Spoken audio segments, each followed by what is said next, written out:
warahmatullahi wabarakatuh. Assalamualaikum warahmatullahi wabarakatuh. Assalamualaikum warahmatullahi wabarakatuh. Halo semuanya. Halo semuanya. Halo semuanya. Nama saya Agung Ramadan. Saya Edi Besari. Saya Anita Nuraila.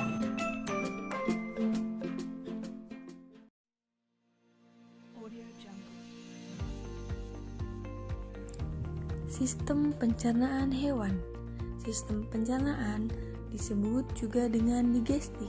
Digesti merupakan proses penguraian bahan makanan ke dalam zat-zat makanan yang terjadi dalam saluran pencernaan, yaitu agar dapat diserap dan digunakan oleh jaringan-jaringan tubuh. Pada pencernaan terdapat dua proses, yaitu secara mekanik dan kimiawi, dan dipengaruhi oleh berbagai faktor. Fungsi utama pencernaan yaitu untuk memecah molekul kompleks dan molekul besar dalam makanan sehingga molekul itu dapat diserap dan digunakan oleh tubuh. Pola sistem pencernaan pada hewan umumnya sama dengan manusia, yaitu terdiri atas mulut, faring, esofagus, lambung, dan usus. Namun demikian, struktur alat pencernaan berbeda-beda dalam berbagai jenis hewan, tergantung pada tinggi rendahnya tingkat organisasi sel hewan tersebut serta jenis makanannya.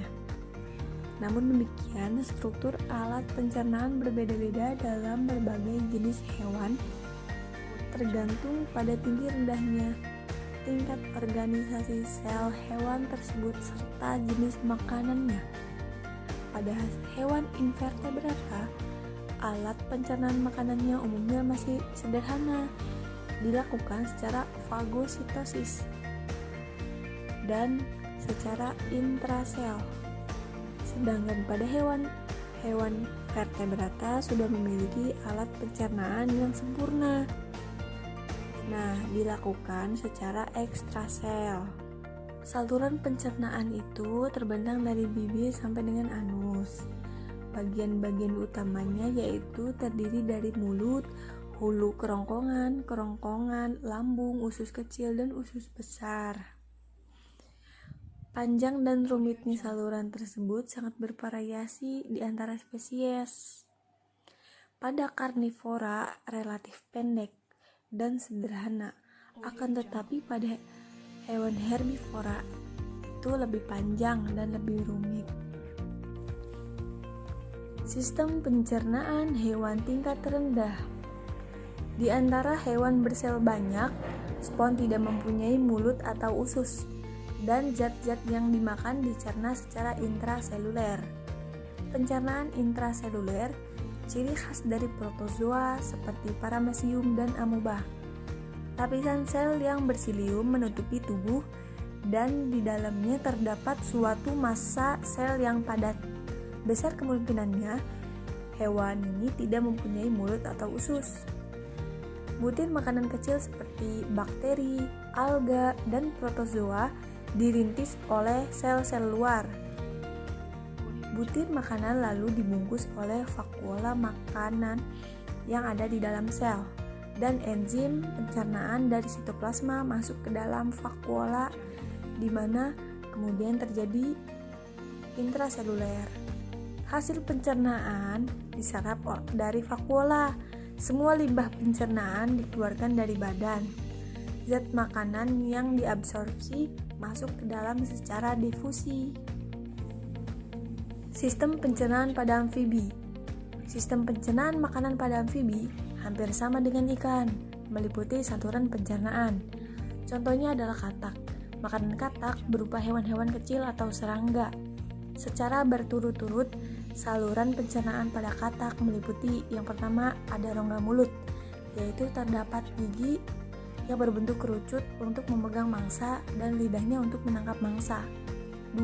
Esofagus, yaitu berupa saluran pendek. 3. Ventriculus, yaitu berbentuk kantung yang bila terisi makanan menjadi lebar.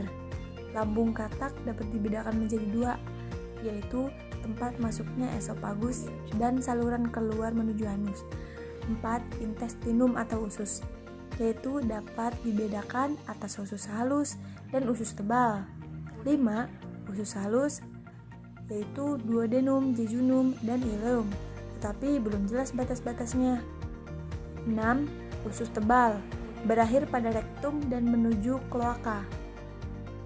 7.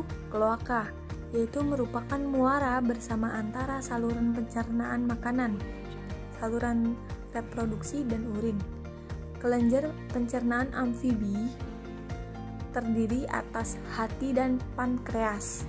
Hati berwarna merah kecoklatan, terdiri atas lobus kanan yang terbagi lagi menjadi 2 lobulus.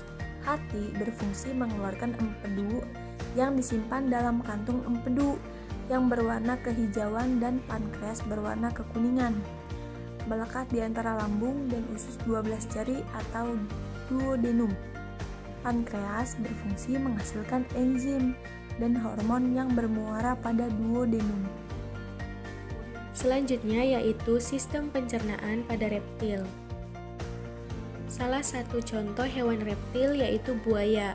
Saluran pencernaan makanan pada reptil terdiri dari mulut, kerongkongan, lambung, usus, dan kloaka. Sedangkan kelenjar pencernaan terdiri dari kelenjar ludah, pankreas, dan hati. Saluran pencernaan makanan pada reptil dimulai dari organ mulut. Makanan akan diingesti ke dalam rongga mulut reptil yang akan mengalami pencernaan secara mekanik maupun kimiawi. Mulut disusun oleh sel bersilia yang mengekresikan mukus atau lendir untuk membantu melumasi makanan agar mudah ditelan. Kemudian, esofagus. Esofagus pada reptil memiliki panjang yang bervarian tergantung pada spesiesnya. Saluran esofagus akan menghantarkan makanan dari mulut menuju lambung. Pada lambung, dinding-dindingnya akan melepaskan enzim-enzim pencernaan dan getah lambung atau HCl, kemudian membantu memecah senyawa protein. Setelah itu, makanan akan dilarikan menuju usus halus melalui sphincter pylorus. Di dalam usus halus atau intestinum, duodenum merupakan bagian usus halus yang pertama kali menerima kim dari lambung. Kelenjar pencernaan, hati, dan pankreas membantu mencerna makanan secara kimiawi dengan mengeluarkan sekretnya. Penyerapan sari-sari makanan berlangsung di usus ileum, yang memiliki pembuluh darah dan limfe di sepanjang dinding ileum. Kemudian, makanan yang tidak dicerna didorong menuju usus besar. Terdapat sekum yang pendek yang membatasi antara usus halus dengan usus besar. Setelah itu, saluran pencernaan makanan berakhir di kloaka. Kloaka merupakan muara 3 saluran, yaitu urin, reproduksi, dan pencernaan. Adalah hewan vertebrata dengan tubuh yang ditutupi oleh bulu. Aves ini dapat terbang karena mempunyai sayap yang merupakan modifikasi anggota gerak anterior. Saluran pencernaan burung terdiri dari mulut, kerongkongan, tembolok, lambung kelenjar, lambung pengunyah, usus halus, usus besar, rektum, dan kloaka. Kelenjar pencernaan burung terdiri dari hati, empedu yang tidak berkantung, dan pankreas. Pada bagian depan mulut burung terdapat paruh untuk mengambil makanan. Dalam rongga mulut terdapat lidah yang kecil, kaku, dan tebal. Burung tidak memiliki gigi, sehingga makanan yang masuk ke dalam mulutnya tidak dikunyah, tetapi langsung dilanjutkan menuju kerongkongan. Tembolok adalah pelebaran ujung bawah kerongkongan dan berbentuk seperti kantung yang fungsinya untuk menyimpan makanan sementara. Setelah melalui tembolok, kemudian makanan akan didorong menuju lambung kelenjar yang memiliki dinding yang tipis serta menghasilkan banyak enzim pencernaan untuk mencerna makanan secara kimiawi.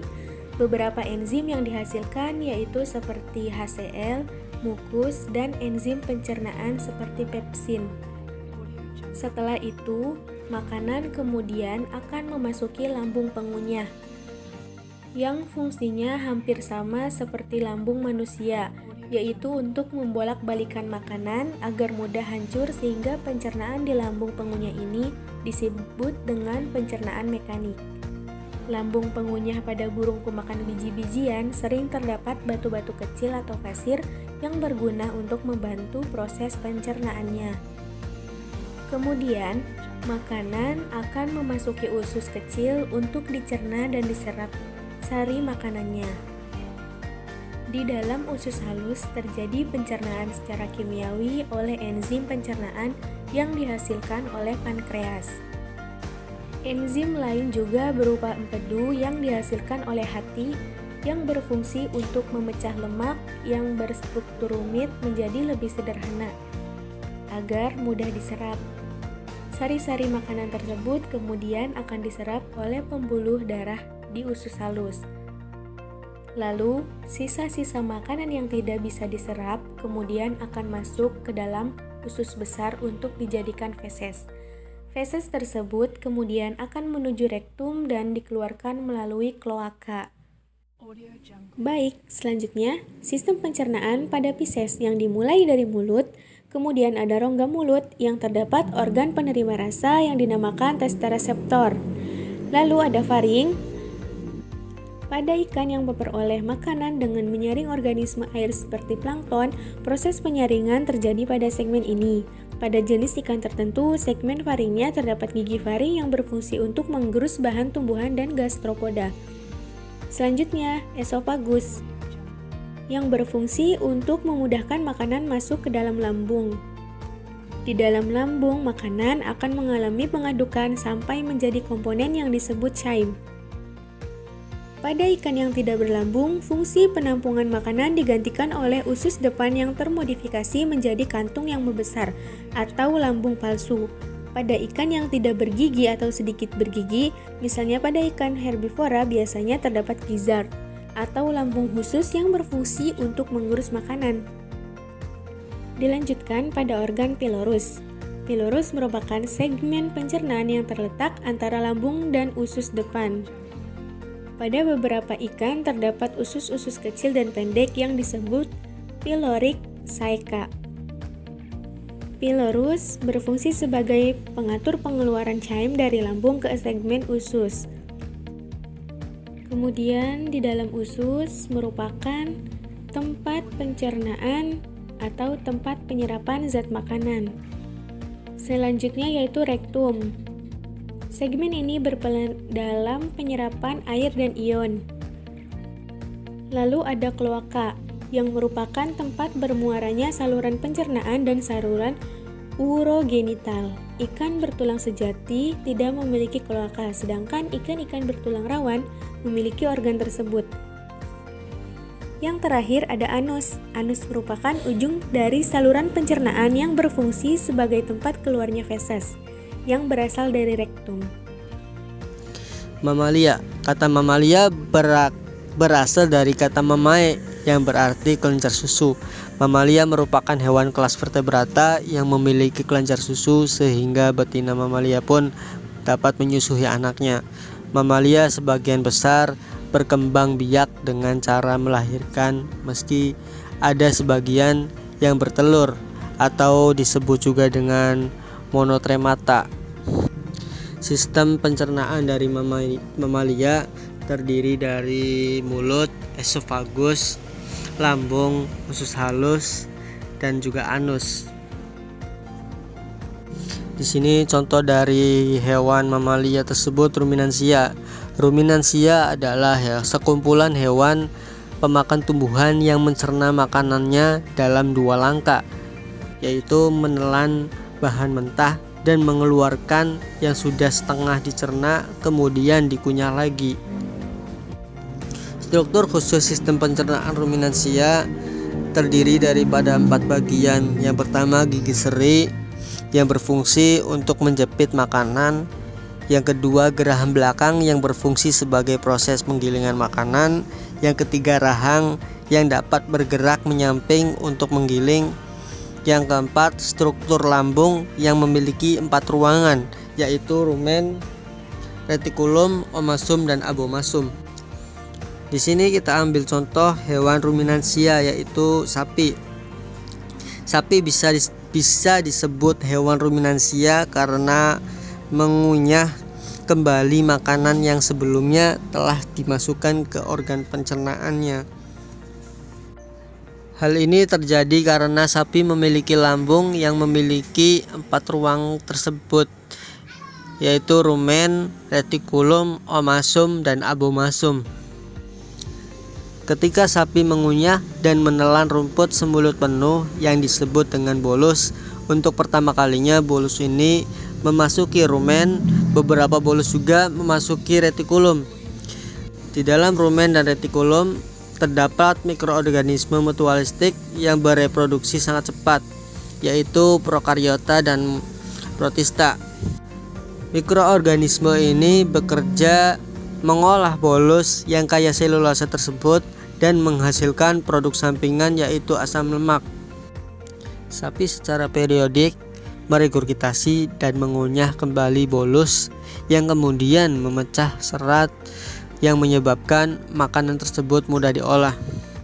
Kemudian sapi menelan kembali mamahan dan selanjutnya akan memasuki omasum,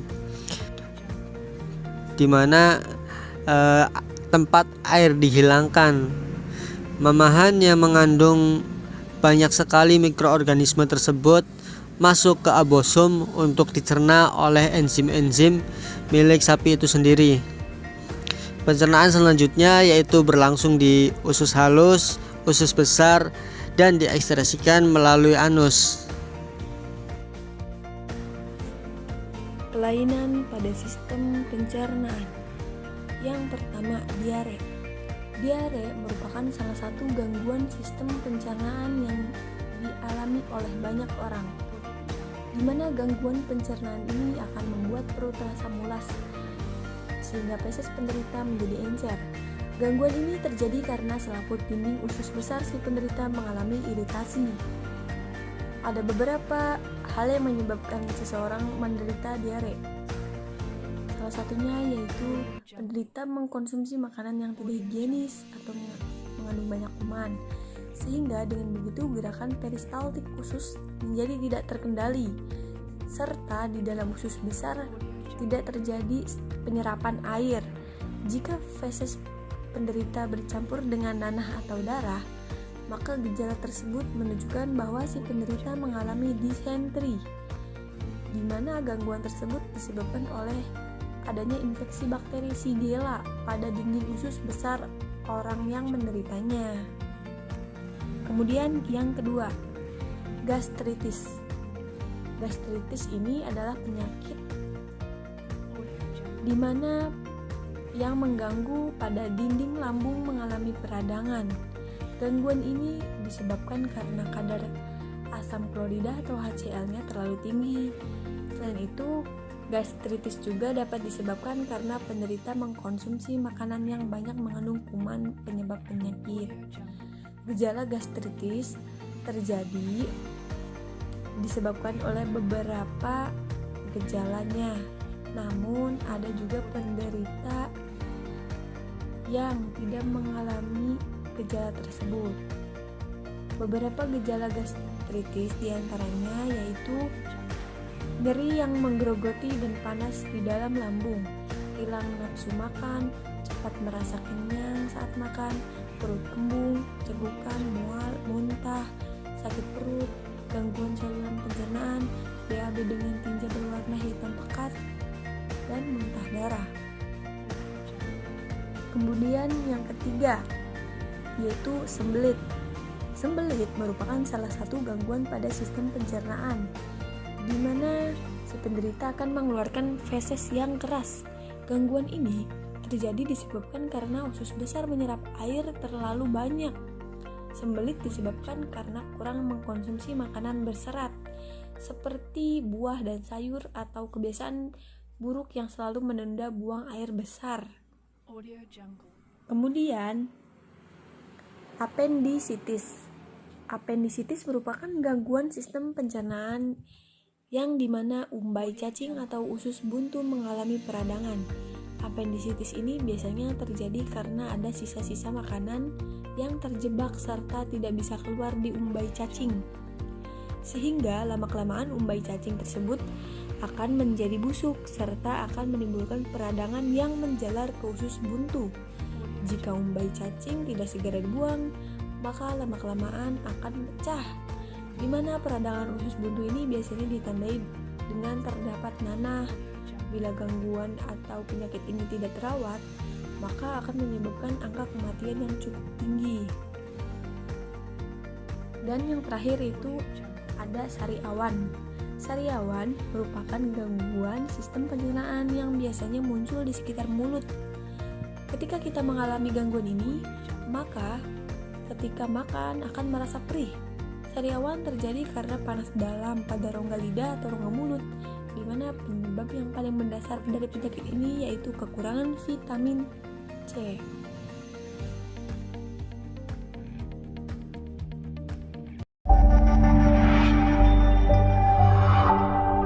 Jangan lupa untuk klik tombol like, Komen